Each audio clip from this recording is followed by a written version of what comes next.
Materi 2 Pondok Ramadan, SMK No 2 Kedung Pring, oleh Bu Karimah Zahroh, Yes, PD, Warahmatullahi wabarakatuh. Selamat pagi anak-anak. Selamat menjalankan ibadah puasa. Kita sudah memasuki bulan Ramadan, otomatis kalian akan mengikuti kegiatan yang bersifat wajib, yaitu Pondok Ramadan. Baik yang di rumah maupun yang sedang melaksanakan kegiatan UJT, kalian tetap mengikuti kegiatan Pondok Ramadan ini. Sebelum kita memulai materi pada pagi hari ini, marilah kita berdoa bersama terlebih dahulu agar materi yang kalian terima, akan yang kalian simak dapat bermanfaat untuk diri kalian dan untuk bekal di masa depan. Bismillahirrahmanirrahim. Raditu billahi robba wa bil islami dina wa bi muhammadin nabiyya wa rasulah. Rabbi zidni ilma warzuqni fahma waj'alni minas sholihin. Untuk kesempatan pada pagi hari ini saya akan menjelaskan tentang bab toharoh. Yang pertama kita akan belajar tentang satu pengertian toharoh, yang kedua tentang najis dan hadas, kemudian yang ketiga tentang alat bersuci, dan yang keempat macam-macam air. Toharoh atau bersuci ini dijelaskan di dalam Quran surat Al-Baqarah ayat 222, yaitu yang berbunyi A'udzubillahi minasyaitonirrajim. Bismillahirrahmanirrahim. Innallaha yuhibbut tawwabina wa yuhibbul mutatahhirin. Yang artinya sungguh Allah itu menyukai orang-orang yang bertaubat dan menyukai orang yang menyucikan diri. Nah, kita masuk ke dalam materi yang pertama, yaitu pengertian toharoh. Apa itu toharoh? Menurut bahasa, toharoh adalah berasal dari bahasa Arab yang berarti bersih atau suci. Sedangkan menurut istilah, toharoh adalah suatu kegiatan bersuci dari najis dan hadas, sehingga seseorang diperbolehkan untuk beribadah. Sedangkan menurut istilah adalah suatu kegiatan bersuci dari najis dan hadas, sehingga seseorang itu diperbolehkan untuk beribadah. Salah satunya ibadah yang mewajibkan untuk bersuci adalah sholat.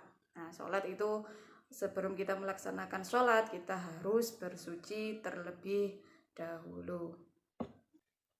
Masuk ke materi yang kedua atau poin yang kedua, yaitu tentang najis dan hadas. Di sini ada pengertian tentang najis dan hadas. Apa itu najis? Najis di sini adalah kotoran. Jadi najis itu kotorannya, sedangkan hadas adalah keadaannya. Jadi bisa diingat-ingat, najis adalah bentuk atau bendanya, sedangkan hadas itu adalah keadaannya. Nah, najis artinya kotoran, sedangkan istilah adalah kotoran yang menjadi sebab terhalangnya seseorang untuk beribadah kepada Allah Subhanahu wa Ta'ala. Sedangkan hadas itu adalah keadaan tidak suci pada diri seseorang, pada diri seorang muslim, yang menyebabkan ia tidak boleh beribadah seperti sholat, tawaf, dan lain sebagainya. Nah, contohnya najis dan hadas ini diibaratkan misalnya kalian buang air kecil. Buang air kecil, air seni atau air kencing itu adalah bentuk najis. Sedangkan diri kalian ketika mengeluarkan air seni atau kencing itu berarti menanggung hadas atau dalam keadaan hadas. Itu adalah perbedaannya antara najis dan hadas. Kemudian yang ketiga yaitu macam-macam najis. Najis jenis-jenis najis atau macam-macam najis itu ada 3. Yang pertama adalah najis muhaffafah. Najis muhaffafah itu bisa disebut dengan najis ringan. Seperti contohnya adalah air seni bayi laki-laki yang belum makan apapun kecuali ASI dalam kurun waktu 2 tahun biasanya lah. Itu adalah jenisnya najis muhaffafah. Cara mensucikannya bagaimana? Yaitu dengan memercikkan air yang suci ke najis tersebut atau ke air seni bayi laki-laki tersebut, atau bisa juga dengan mengusap najis yang disebut najis mukhafafah itu tadi ya. Kemudian najis yang kedua adalah najis mutawasitoh atau najis sedang atau najis tengah atau pertengahan, najis yang sedang. Contohnya najis mutawasitoh adalah darah, kemudian nanah, kemudian tinja, air seninya orang dewasa.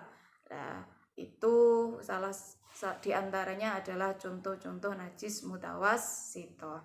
Nah, najis mutawasitoh ini cara mensucikannya adalah dengan mencuci atau menghilangkan najisnya terlebih dahulu, atau dengan menyiram pakaian atau tempat yang terkena najis mutawasitoh dengan air yang suci, atau biasanya kalau ada kotoran atau tinjanya bisa dibasuh terlebih dahulu atau diguyur air. Nah, itu cara mensucikan. Kalau pakaian berarti pakaiannya dibasuh air atau dicuci untuk mensucikannya dengan air yang mengalir atau air yang suci. Kemudian najis yang ketiga adalah najis mughalladhah atau najis berat. Najis berat ini contohnya adalah anjing, kemudian babi. Nah, cara mensucikannya najis mughalladhah itu adalah dengan membasuh sebanyak 7 kali air. Salah satunya adalah air yang tercampur dengan debu atau tanah yang suci, dicampur dengan tanah, dicampur dengan tanah. Salah satunya adalah jadi 7 kali, yang salah satunya adalah airnya dicampur dengan tanah yang suci. Itu cara mensucikannya najis mughalladhah. Untuk najis mutawasitoh ini terbagi menjadi 2 atau bisa dihukumi atau terbagi menjadi 2 biasanya itu, yaitu najis hukmiyah dan najis ainiyah. Najis hukmiyah yaitu pengertiannya adalah diyakini adanya najis tetapi tidak nyata wujudnya. Ada najisnya tetapi tidak ada wujudnya, baik wujudnya bentuknya maupun baunya dan juga rasanya. Itu dinamakan najis hukmiyah. Sedangkan untuk najis ainiyah yaitu najis yang tampak wujudnya, berarti ada bendanya, kemudian bisa diketahui melalui baunya maupun dari rasanya. Itu untuk jenis-jenisnya najis secara hukmiyah maupun ainiyah. Cara mensucikan najis hukmiyah tadi ya, yaitu dengan mengalirkan air pada benda yang terkena najis. Nah, jadi kalau hukmiyah kita tadi kan tidak tampak najisnya, jadi kita bisa mengalirkan air ke benda yang terkena najis. Sedangkan untuk cara mensucikan najis ainiyah yang najisnya kelihatan atau terlihat itu dengan menghilangkan zatnya dulu atau bendanya, najisnya itu tadi dihilangkan baik dari segi rasa, warna, zatnya dan baunya menggunakan air yang suci. Itu cara mensucikan najis hukmiyah maupun cara mensucikan najis ainiyah. Masuk ke macam-macam hadas. Hadas tadi adalah keadaan seseorang muslim yang terhalang untuk menunaikan kewajibannya. Jadi keadaan kita tidak bisa melakukan ibadah wajib atau ibadah-ibadah yang lainnya. Hadas terbagi menjadi 2, yaitu ada hadas kecil dan juga hadas besar. Hadas kecil ini adalah salah satunya, yang pertama, segala sesuatu yang keluar dari kubul maupun dubur. Misalnya berarti kayak air seni dan juga tinja atau kotoran manusia tersebut. Yang kedua yang disebut hadas kecil adalah hilangnya akal atau tidur, sebab tidur. Nah, itu. Yang ketiga kita dikatakan menanggung hadas kecil adalah ketika bersentuhan kulit antara laki-laki dan perempuan yang bukan mahrim. Terus yang keempat adalah menyentuh kubul dan dubur menggunakan telapak tangan. Itu hadas kecil. Kemudian yang hadas besar. Hadas besar ini contohnya adalah 1. Berhubungan suami istri. Yang kedua, keluar mani bagi laki-laki yang sudah akil balik, yang sudah balik itu biasanya tanda-tandanya salah satunya adalah mimpi basah yang biasanya mengeluarkan mani. Yang ketiga, haid atau yang ditandainya seorang perempuan balik. Kemudian yang keempat, melahirkan. Yang kelima, nifas. Dan yang keenam, meninggal dunia. Terus kita masuk cara mensucikannya hadas, baik hadas kecil maupun hadas besar. Kalau mensucikan hadas kecil, otomatis kita harus berwudu atau wudu terlebih dahulu untuk cara mensucikannya hadas kecil. Jika tidak ada air, tidak ditemukan air, kita boleh melakukannya dengan tayamum. Nah, untuk mensucikan hadas besar, sedangkan hadas besar adalah dengan mandi wajib ya. Terus jika tidak adanya air, bisa juga dilakukan dengan tayamum. Itu cara mensucikan hadas kecil dan hadas besar. Kemudian masuk ke alat-alat bersuci. Nah, ini alat-alat bersuci yang pertama adalah air ya, tentunya kalau ada air di sekeliling kita berarti kita alat bersucinya menggunakan air. Yang kedua adalah menggunakan daun kering, yang ketiga batu yang permukaannya halus ya. Dan yang keempat adalah debu. Debunya ini tentunya yang suci. Kita masuk ke dalam pembahasan macam-macam air. Nah, air ada beberapa jenis air. Yang pertama adalah air mutlak. Ini biasanya disebut dengan air tohir mutohir atau air yang suci mensucikan. Terus yang kedua adalah air musyammas. Yang ketiga adalah air mutaghayyar. Yang keempat air mustakmal. Dan yang kelima adalah air mutanajis. Nah, ini akan kita bahas satu persatu tentang macam-macam air. Yang pertama adalah air mutlak atau air suci mensucikan. Contohnya adalah air hujan, air sungai, air laut, air sumur, kemudian air mata air. Biasanya juga bisa sumber mata air itu kayak air terjun, itu juga bisa. Air es atau salju, kemudian air embun. Nah, itu bisa air tersebut bisa digunakan untuk bersuci. Yang kedua adalah air musyammas. Air musyammas adalah air yang makruh digunakan untuk bersuci. Nah, tapi belum dalam tahapan haram ya, masih makruh digunakan untuk bersuci. Contohnya air musyammas di sini adalah air yang dipanaskan di bawah terik sinar matahari dengan menggunakan wadah yang terbuat dari logam selain emas dan perak. Jadi biasanya bejana seperti itu, air-air yang dipanaskan di bawah terik sinar matahari dan diwadahi atau diletakkan di dalam wadah bejana itu makruh untuk digunakan bersuci karena ada sebab-sebab tertentu. Kalau ulama-ulama terdahulu, orang-orang Arab terdahulu mengatakan air musyammas atau menggunakan air musyammas itu dapat menimbulkan beberapa penyakit-penyakit kulit seperti gatal-gatal dan lain sebagainya. Makanya ini masih air musyammas ini makruh untuk digunakan bersuci.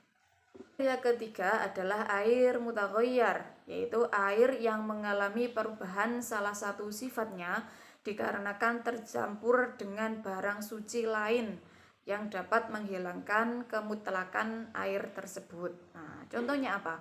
Yaitu contohnya seperti air teh, air kopi, air sirup, dan air susu. Nah, itu kan berubah warnanya, kemudian berubah rasanya, dan juga berubah baunya. Itu disebut air mutaghayyar.